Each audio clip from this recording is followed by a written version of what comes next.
لي صدري ويسر لي أمري واحلل عقدة من لساني يفقهوا قولي أعوذ بالله من الشيطان اللعين الرجيم بسم الله الرحمن الرحيم الحمد لله رب العالمين اللهم صل على سيدنا ومولانا محمد صاحب التاج والمعراج والبراق والعلم دافع البلاء والبواء والقحط والمرض والألم اسمه مكتوب مرفوع مشفوع منقوش في اللوح والقلم سبحان الله سید العرب والعجم سبحان اللہ جسمه مقدس مؤطر مطهر منور في البيت والحرم سبحان اللہ شمس الضحى بدر الدجى صدر العلا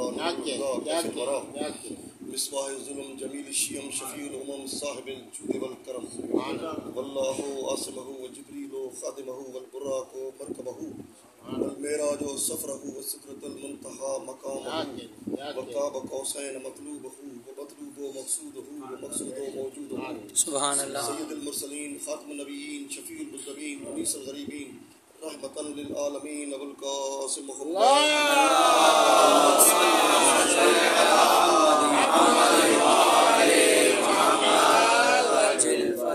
والسلام على آله الطيبين الطاهرين المعصومين أما بعد فقد قال الله تبارك وتعالى في كتاب المجيد وفرقان الحميد بسم الله الرحمن الرحيم إن الدين عند الله الإسلام صلوات پڑھیں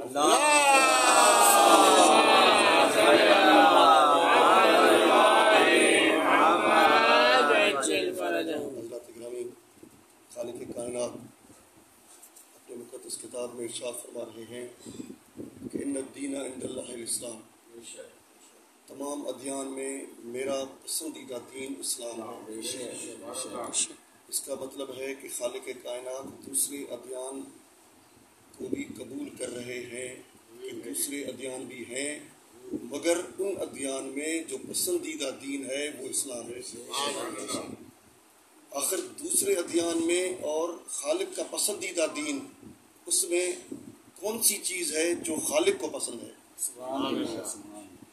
ظاہر ہے جو خالق جس نے ہمیں بنایا، ہمارے اذہان کو بنایا، ہمارے دماغوں کو بنایا، ہماری سوچ کو بنایا، ہمارے جسم کو بنایا کہ اس میں کتنی قوت سماعت ہے، کتنا قوت برداشت ہے، کتنی قابل عمل صلاحیتیں ہیں، کہ خالق کائنات نے اس دین کو پسندیدہ دین بنایا ہے۔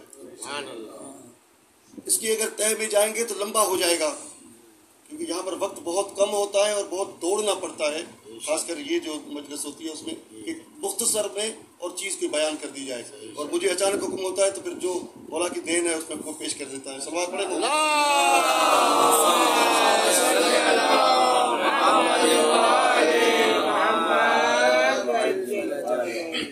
کیونکہ خالق نے جو پسند کیا ہے تو اس کا مطلب یہ ہے کہ یہ ہماری فطرت سے مطابقت رکھتے ہیں۔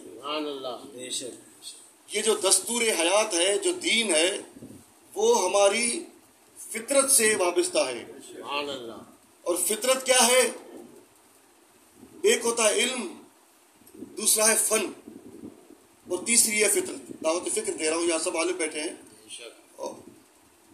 علم جو ہے وہ فطرت میں شامل نہیں ہے، فطرت نہیں ہے۔ فن فطرت نہیں ہے، اسی لیے کہ علم جو ہے وہ پڑھنا پڑتا ہے، اگر پڑھا نہ جائے تو علم نہیں آتا۔ علم جو ہے وہ پڑھا جاتا ہے، اور فن جو ہے وہ سیکھا جاتا ہے۔ کوئی میکینک ہے، اگر سیکھے گا تو آئے گا، نہیں تو وہ فطرتاً جو ہے فنکار نہیں ہے۔ کیا بات ہے۔ اور فطرتاً کوئی عالم نہیں ہے۔ علم جو ہے وہ پڑھا جاتا ہے، اس میں ریاضت کی جاتی ہے، اس میں آگے جانا پڑتا ہے۔ جتنا آگے بڑھتا جائے گا عالم بنے گا، معلم بنے گا، اور پھر آگے چل کے مجتہد بنے گا، مرجع بنے گا۔ وہ محنت کرنی پڑتی ہے۔ صلوات پڑھیں محمد۔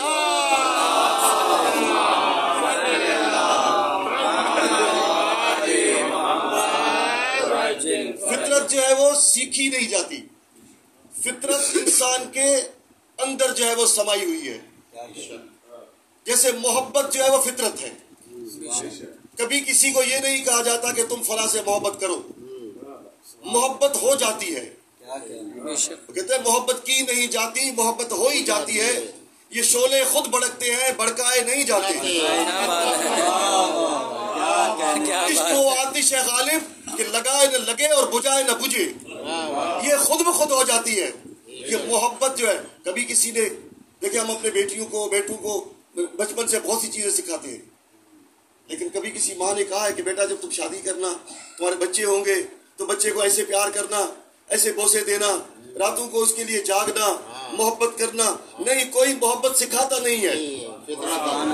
ہر بیٹی شادی کے بعد اپنے بچے سے محبت کرتی ہے، چاہے کوئی بھی ہو، کسی زبان کی ہو، کسی لسان کی ہو، کسی موقع کی ہو، کسی علاقے کی ہو، مگر ماں کے اندر محبت شامل ہے، یہ فطرت میں شامل ہے، کسی کو سکھایا نہیں جاتا۔ صلوات پڑھیں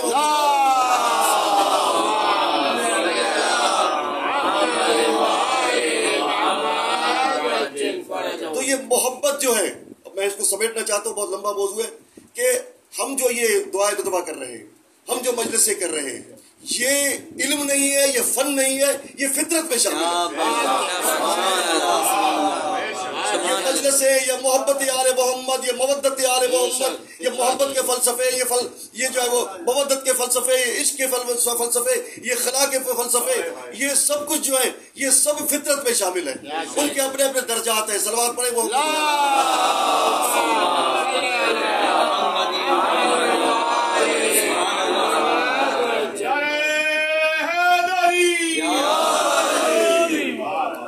محمد کے، مولا علی کے جو محب تھے وہ فطرتاً محبت کرتے تھے، ان کے خمیر میں محبت علی تھی۔ کیا بات ہے، ہم جو یہ مجلسیں کر رہے ہیں یہ بھی ہمارے خمیر میں ہیں،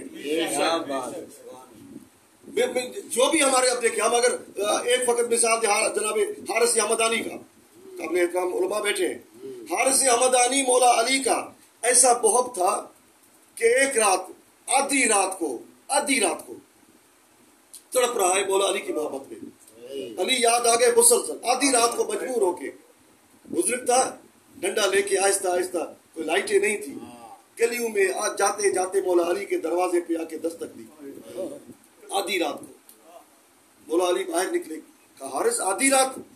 کہتا مولا آپ کی محبت نے سونے نہیں دیا، مولا آپ جیسا محب ہو اور پڑوس میں ہو اور میں بیٹھ نہیں سکتا، میں سو نہیں سکتا، اسی لیے آ گیا ہوں۔ مولا علی نے ان سے کچھ باتیں گھر میں کی، پھر ان کا ہاتھ پکڑ کے کہا حارث چلو آج باہر نکلتے ہیں۔ گھر کے باہر زمین پہ بیٹھ گئے، باتیں چلتی رہی، آپ اندازہ لگائیں علی سنا رہا ہو،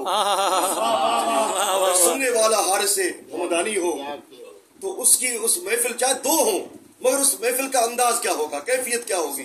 سبحان اللہ۔ بیٹھے بیٹھے باتیں کرتے کرتے مولا نے حارث کا ہاتھ لیا، ہاتھ لے کے اپنے ہاتھ میں رکھا، ہاتھ رکھ کے اور ہاتھ کو دبایا، تو انہوں نے کہا کہ مولا یہ ہاتھ لے کے یہ ہاتھ کو دبانا اور ہاتھ میں مسلسل روکے رکھنا، اس کا کیا مطلب ہے؟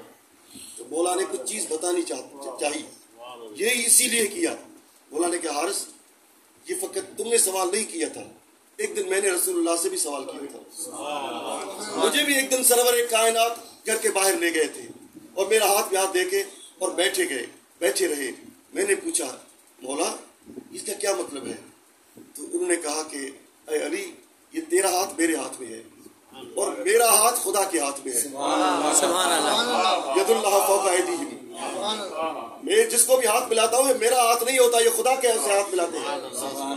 تو اس وقت تم اپنی منزل سمجھو کہ تم کتنے عظیم ہو کہ تمہارا ہاتھ میرے ہاتھ میں ہے اور میرا ہاتھ خدا کے ہاتھ میں ہے، تو پھر علی تمہارا مقام کیا ہے؟ تو حارث میں تمہیں کہہ رہا ہوں کہ تمہارا ہاتھ میرے ہاتھ میں ہے، میرا ہاتھ رسول اللہ کے ہاتھ میں ہے، رسول اللہ کا ہاتھ خدا کے ہاتھ میں ہے، تو حارث آج دیکھو تمہارا کیا مقام ہے۔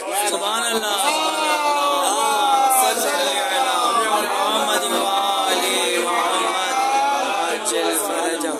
تو ہم اپنے آپ کو بہت گناہگار ہیں، مگر اس در پہ آنے کے بعد سوچیں کہ ہمارا مقام کیا ہے کہ ہم آل محمد کا تذکرہ کرتے ہیں۔ میں نے جیسے کہا کہ ہمارے خمیر میں جب اس وقت عہد لیے جا رہے تھے روم سے، ارواح سے جب عہد لیے جا رہے تھے، اس وقت ہم نے اس محبت کا اقرار کیا تھا، اس محبت کا اقرار کیا تھا۔ میں تھوڑا سا سوال پوچھتا ہوں آپ سے، میں کسی کو پوچھوں کہ آپ نے جنت دیکھی ہے؟ جو دیکھیے نہیں آپ نے دیکھی ہے، میں کہہ رہا ہوں کہ دیکھی ہے، اسی لیے کہ خداوند عالم نے جب ارواح سے جو عہد لیا ہوگا تو کہاں پر لیا تھا؟ جو بھی جس مقام کا ہوتا ہے کسی کو دعوت دیتا ہے تو شایع نشان دیتا ہے. سبحان اللہ. آپ نے آج یہاں مجلس کا اہتمام کیا ہے تو صفائی کی ہوگی کہ بھی مولا کے عزادار آ رہے ہیں. ہر لحاظ سے کوشش کریں کہ اپنے جو ہے وہ وقت وسعت کے مطابق اس کو اس طریقے سے رکھے کہ یہاں مولا آئیں گے. یہاں پر میں محسوس نہیں. خداوند عالم اگر میزبان ہو، انہوں نے جب تمام ارواح کو بلا کے عہد لیا ہوگا تو ایسی ویسی جگہ پر نہیں لیا ہوگا. یقیناً تصورات میں کہ خداوند عالم کم سے کم ان ارواح کو جنت میں بٹھا کے عہد کیا ہوگا دنیا میں جانا تو یہی کرنا. اگر چاہو تو واپس اس جنت میں آ سکتے ہو، نہیں تو پھر دوزخ بھی بنائی ہے. تو ہم نے پہلے جنت دیکھی ہے، اب اگر ہم چاہیں تو واپس اسی جنت میں جہاں عہد کیا تھا وہاں واپس جا سکتے ہیں. صلوات پڑھیں محمد.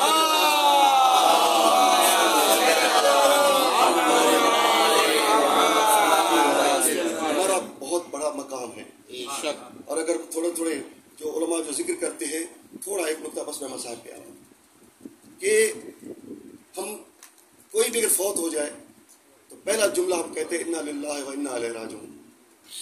مگر کربلا میں امام حسین علیہ السلام نے جتنے جنازے اٹھائے کسی پر بھی انا للہ نہیں پڑھا ہے. انا للہ نہیں پڑھا، یہ سوچنے کی بات ہے. حالانکہ جب مدینے سے نکلتے ہیں تو پھر کہتے ہیں انا للہ و انا الیہ راجعون. جب کربلا پہنچتے ہیں تو پڑھتے ہیں انا للہ و انا الیہ راجعون. مگر جب جنازہ کسی کا لینے جاتے ہیں تو ایک ہی جملہ کلام مجید کا پڑھتے ہیں، من المومنین رجال ما عہدوا صدقوا ما عہدوا علیہ. خداوند عالم کا کہ جنہوں نے ان مومنوں میں سے کوئی جو مومن ہے جنہوں نے خدا سے کیا ہوا وعدہ نبھایا ہے. تمام مومنوں نے نہیں، رجال من المومنین، جو مومنوں سے جو کچھ مومن ہیں جنہوں نے وعدہ نبھایا ہے. تو ہر لاش پہ آ کے امام علیہ السلام یہ عہد کر رہے ہیں، وہ سرٹیفکیٹ دے رہے ہیں کہ جو ہو رہے ہیں اس نے بھی ایک وعدہ کیا تھا، جون نے بھی وعدہ کیا تھا، وہ نبھا رہے ہیں. اور یہ اتنے محبت کی بات ہو رہی ہے، فطری محبت. یہ فطری محبت تھی کہ آپ سے میں پوچھوں کہ ایک کربلا کے شہیدوں میں ایک شہید ایسا ہے جو تلوار سے شہید نہیں ہوا ہے، خنجر سے نہیں ہوا ہے. وہ کون سا شہید ہے؟ وہ عابد شاکری ہے. عابد شاکری جو ہے وہ تلوار سے ذبح نہیں ہوئے، تلوار سے قتل نہیں ہوئے، خنجر سے قتل نہیں ہوئے، مگر اتنا بہادر تھا کہ چوں طرف جب فوج آئی مقابلہ نہیں کر سکی تو پھر عمر ابن صاحب نے کہا اس کو پتھر مارو. اتنے پتھر مارے. اور نیچر ہے کہ جب پتھر مارے جاتے ہیں تو آدمی آگے ہاتھ کرتا ہے کہ منہ میں نہ لگے. اب اس محبت حسین میں اتنا آگے تھا کہ وہ ہاتھ منہ کے سامنے نہیں دیتا تھا مگر منہ آگے کر کے کہتا تھا حسین کی محبت میں جتنے پتھر آئے مجھے پتھر مارے جائیں. اور وہ پتھروں سے شہید ہوئے ہیں. بریر حمدانی کو جب اتنے زخم لگے کہ بالکل نڈال ہو گئے، پھر بھی تلوار لگا چلا رہے. پھر ایک مرتبہ انہوں نے زرہ اتار کے پھینک دی. حبیب بن نزار نے کہا بریر کیا کرتے ہو؟ جنگ ہے، تیر ہے، تلواریں ہیں اور تم خون میں غلطان ہو، اور تم نے جو ہے وہ زرہ اتار دی. تو ایک جملہ کہا اس نے کہا اے حبیب مجھے محبت حسین میں اذیت کے مزے لینے دو. محبت حسین کی جو مجھے اذیت مل رہی، اذیت نہیں ہے، اس کا مجھے مزہ لینے دو. میں اس کو مزہ کہتا ہوں. یہ محبت اہل بیت تھی. اور یہ محبت اہل بیت تھی. بس میں نے اپنی مجلس ختم کی. زہیر ابن الکین نے اپنی بیوی کو چھوڑ دیا تھا. زہیر ابن الکین بیوی کو چھوڑ دیا تھا. کربلا ہو گئی، سب شہید ہو گئے. اور اس کے بعد جو یہ قافلہ کوئی کہتے ہیں کہ اسکلان میں ہے، کوئی کہتے ہیں کوفے میں. جب پہنچا زہیر جو ہے وہاں، زہیر کی بیوی جو ہے وہ وہاں تھی. ان کو جب معلوم ہوا کہ کربلا میں سب بے کفن ہیں، سب بے کفن ہیں، انہوں نے اپنے غلام کو کہا یہ کفن لے جاؤ. حسین تو فاطمہ الزہرا کے بیٹے ہیں، ان کو تو کسی نے کفن دے دیا ہوگا، یہ کفن لے جاؤ اپنے آقا کو کفن پہنا کے آؤ۔ وہ گیا 2 دن یا 3 دن یا 4 دن جب تک قافلہ وہاں تھا، وہ واپس آیا اور کفن واپس لے آیا۔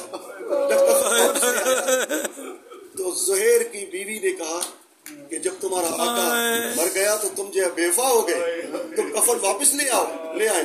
تو نے ایک جملہ کہا، بیوی روتا ہوا زارو قطار روتا ہوا، بیوی مجھے معاف کرنا، بیوی میں کفن لے کر گیا تھا، میں نے جب وہاں دیکھا کہ فاطمہ الزہرا کا بیٹا بھی بے وفا ہے تو میری غیرت نے گوارا نہیں کیا، میری محبت فطری نے گوارا نہیں کیا کہ میں زہیر کو کفن پہنا کے آؤں اور فاطمہ الزہرا کا بیٹا ہو۔ یہی وجہ ہے کہ جناب زینب کربلا سے شام تک ہر جگہ پر، ہر موڑ پر جناب سید سجاد سے یہ پوچھتی تھی، بیٹا سجاد میرے بھائی حسین کو کفن ملا یا نہیں ملا، میرے بھائی کو کفن ملا یا نہیں ملا۔